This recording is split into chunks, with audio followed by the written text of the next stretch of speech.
Growing up, the story of Srebrenica was always part of my life, just like it was for many people in our community and in this room as well. And it lived in the stories my parents told, in the family members that I never had the chance to meet, and in the life that my parents were forced to leave behind. Those stories shaped who I am today. But for many years, they felt like memories that belonged only to my parents' generation.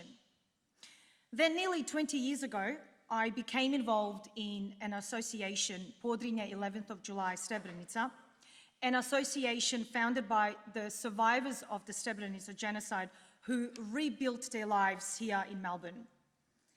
For more than 2 decades, like Medina said, the association has worked to preserve the truth about Srebrenica through commemorations, survivor testimonies, education and community engagement.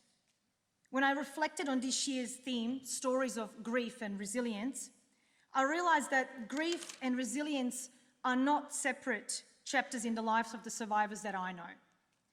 Their resilience grew from their grief, and it became their way of honouring the people that they loved and lost. It really matters that we gather to mark this year the 31st anniversary, but each year the anniversary of the Srebrenica genocide. To honour the victims, over 8,000 Bosniak Muslim men and boys murdered, and thousands more families destroyed and people displaced. To reflect on the lessons so such atrocities never happen again, and to acknowledge the experience of those who were the youngest witnesses to unimaginable violence, many people here included. Your courage and resilience is awe-inspiring. I said still even a late UN resolution on Srebrenica is better than not having none at all.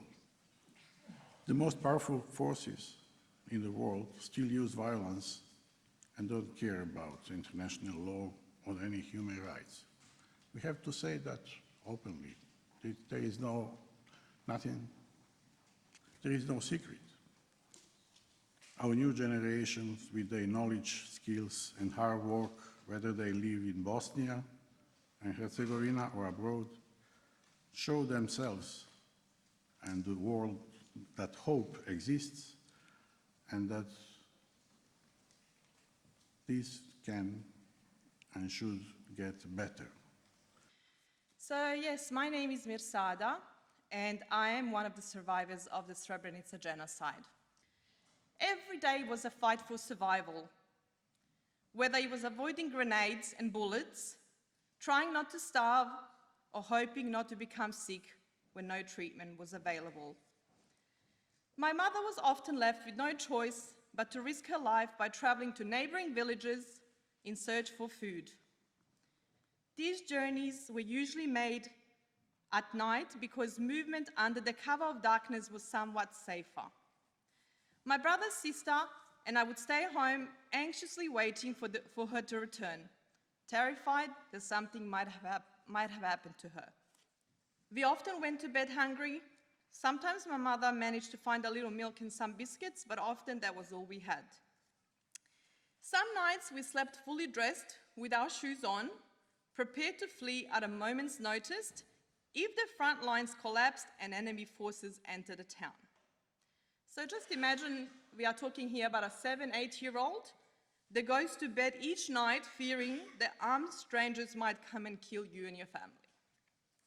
The war had a profound impact on me and all of the children trapped in that chaos. In many ways, we were forced to grow up too quickly. We became more independent, more alert, and more prepared to react to danger. While some might see resilience in that, it came at a tremendous cost. Despite everything, we held on to hope. We hoped that the war would end. We prayed that one day life would return to normal. Eventually, we all know that it did, but at what devastating price? More than 8,000 men and young boys were killed in a genocide. Entire families were destroyed. The trauma remains with survivors to this day. The green coffins we've left behind, the lives the world has forgotten. Who will carry them to safety? Who will guide them home when there is no home? Who will feed their empty bellies? Who will care for them, caress their bloody faces, calm their tear-filled quiet paces like a mother? Where will the children go when they took us away from home?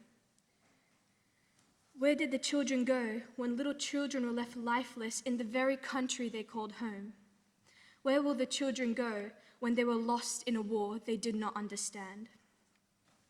Throughout this afternoon, we heard the stories of grief, stories of survival, stories of solidarity, and of course, stories of resilience. We have been reminded that behind every number is a name, behind every name is a family, and behind every family is a future that was forever changed. But today has also reminded us of something else, that hatred can destroy lives, but it cannot erase the truth. That genocide can take people away from us, but it cannot silence their stories. And that remembrance is not simply about honouring the past, it is about protecting the now and our future. On behalf of children of Srebrenica, I would like to express our heartfelt gratitude to everyone who has made today possible.